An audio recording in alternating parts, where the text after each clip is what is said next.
வணக்கம். இது stories with செல்வி. உங்களுடன் தாமரை செல்வி. வணக்கம். இன்னைக்கு நம்ம கேட்க போறது சஸ்பென்ஸ் நிறைஞ்ச ஒரு English thriller, Havoc Says Hi. வாங்க கதைக்குள்ள போகலாம். Chapter 32.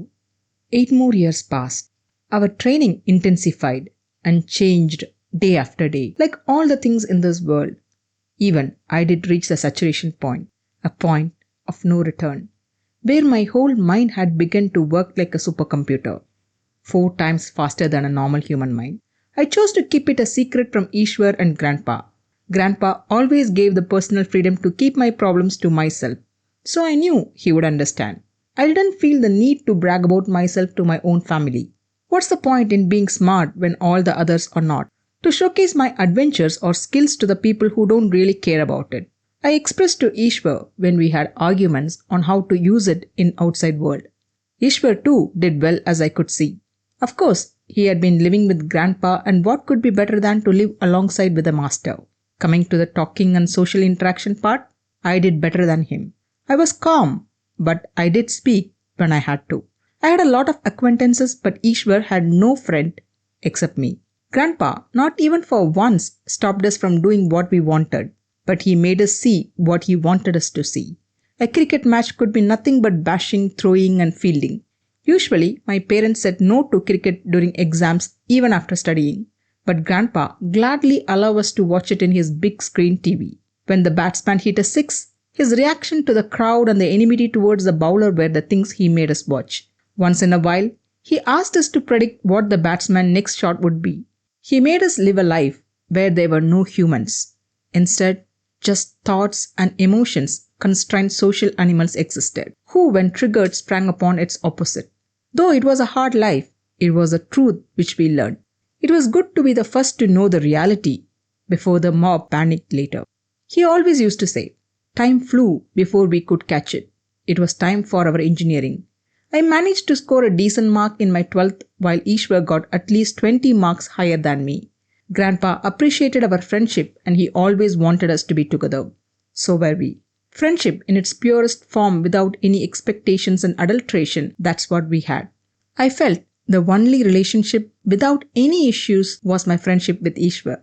We did have some quality time to fight, but ours was always towards a disparity of interest. Discussing about human mind and science fascinated me. Eshwar always wanted to maintain his distance from what was certain and what was uncertain. According to his viewpoint, technology was uncertain and it would change. At times, when I asked about his parents, he diverted my question. I knew he was hiding something. I didn't want to probe into him. I knew he would tell me someday because I was all he got. Our college life was pretty much a normal college life. Most of the people called me a geek, which I was. I believed that technology was one of the things which would change this world. So I strengthened myself in that field. I preferred computers and its complexity. I had developed a fascination towards it. Within months, which felt like minutes, we were in our second semester and our exams had started. Exams were the worst nightmare for every student, even for the ones who were least bothered about it. Practicals showed up before the real horror, theory papers. But today, it was a different case. It was computer fundamentals paper. Computer science being one of my favorite subjects, I easily ignored the need to study it. If it had been physics or chemistry, then it would have been terrible, as the vernier calipers they usually provided could never come to terms with the zero in the scale for its whole lifespan, and the ohm meter which shocked every time I touched due to the close contact. But the worst was always in store for the later, the calculations part. People buried their faces inside their notebooks. Some even had books in place of their head. Some tried pushing their heads inside the open book in their lap by rocking motion. But it seemed like it didn't work, as that guy didn't move beyond that page. It was funny looking at the people struggling hard to mug up everything. Their faces looked as if they might get run down by a bulldozer any time. It was their anxiety and their mind not ready to accept the fact that they would remember what they had learned. Stop being a judge, and you are no better than them, I said to myself. The final bell rang, but our lab technician was the only guy who was standing inside. But his patience soon worn out, and he began to hurt the students sitting outside to get in by shouting at them, which they ignored. No one was ready to enter the lab except myself. but I didn't want to show off and create a bad reputation for myself. I waited for the studious guys of my class to enter the lab and then slowly moved in. It was a weird sight to see your lecturer trying to raise her left hand fully and abort the idea in midway, which leaves it stand midway. She was looking at her watch, and once she was certain that she had not violated any of the Anna University time norms, she had begun distributing the question paper. When my turn came, I had the chance to look at the question of the day, bright and funny. Write a C program for TCP/IP, chat server and client.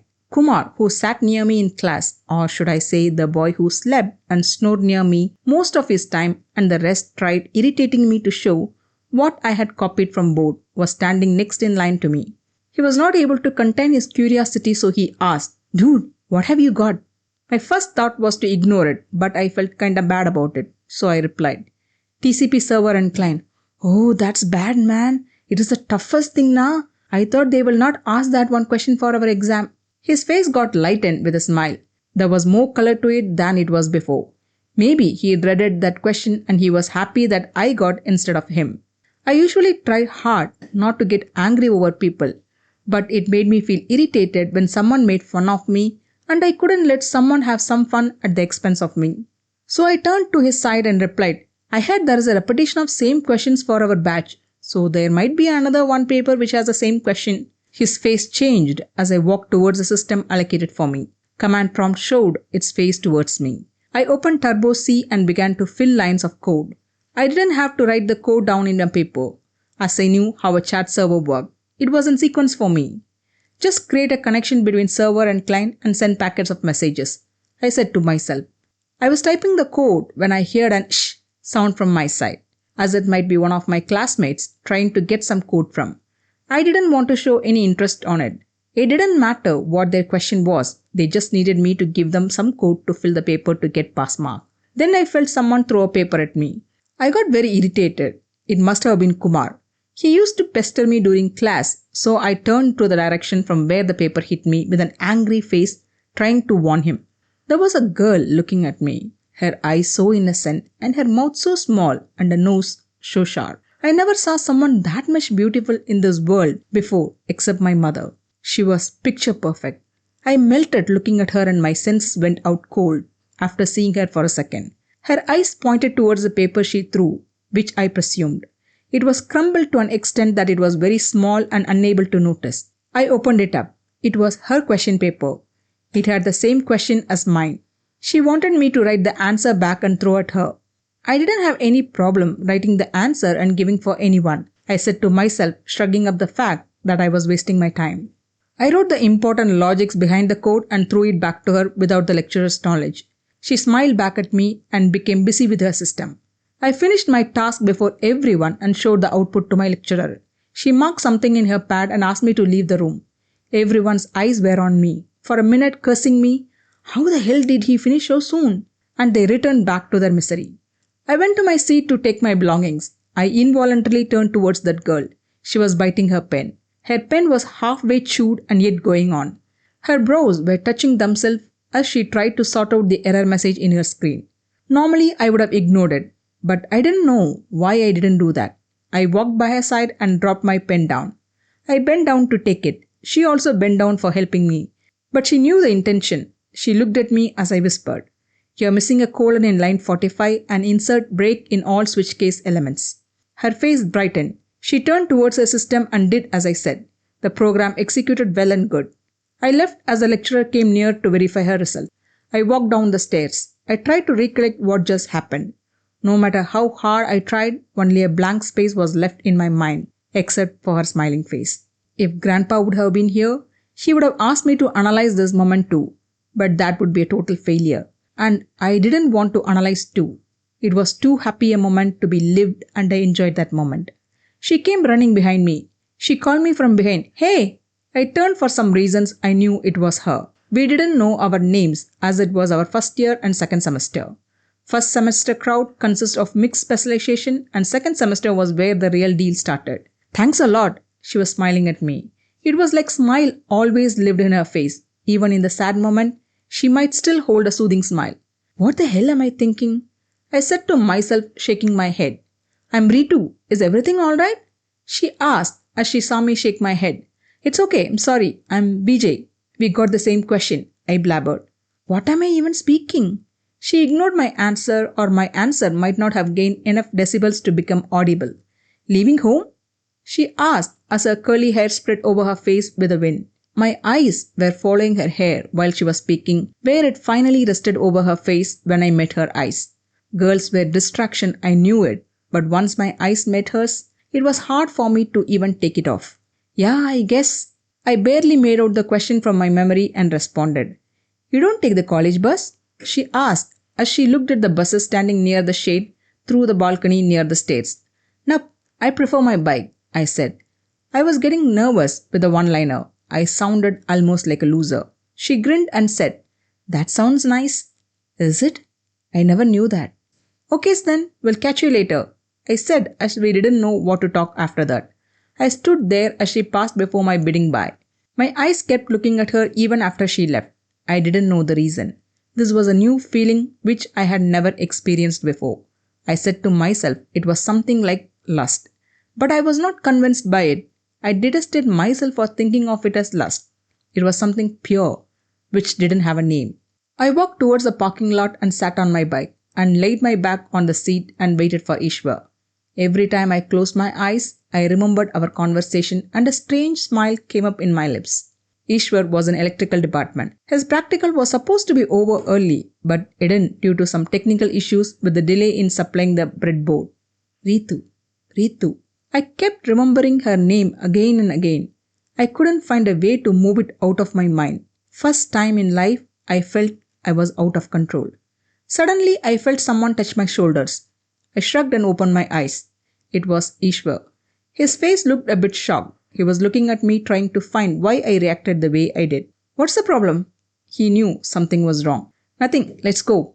I tried to move away from the topic. You shrugged. Why is that? He asked. We both know there can't be no reason for an action, he said as his eyes probed inside my mind. I blocked his view and looked down to check if the engine is on reserve. I know it was an exam. I didn't do well. I believed every word I said for it to be convincing him. The secret in saying lies is to believe what you say, as I always knew. He looked a bit convinced, but I knew a small doubt has aroused inside him. I marked it inside my head to be cautious when he or Grandpa was around. It was not out of disbelief I didn't want to tell him. I myself didn't understand what this was. It could be just an experience which would fade away. Moreover, Grandpa would not like me getting distracted. Eshwar might inform Grandpa about this and he might get worried. I started my RX 100 and Eshwar climbed on it. He looked satisfied with what he heard. The ride was a bumpy one, inside and outside. இந்த பதிவு உங்களுக்கு பிடிச்சிருந்ததுன்னா மறக்காம like பண்ணுங்க, share பண்ணுங்க, subscribe பண்ணுங்க. என்னோட பதிவுகளை உடனுக்குடனே தெரிஞ்சுக்கிறதுக்காக பெல் பட்டனையும் கிளிக் பண்ணுங்க. மீண்டும் அடுத்த அத்தியாயத்தில் சந்திப்போம். நன்றி, வணக்கம்.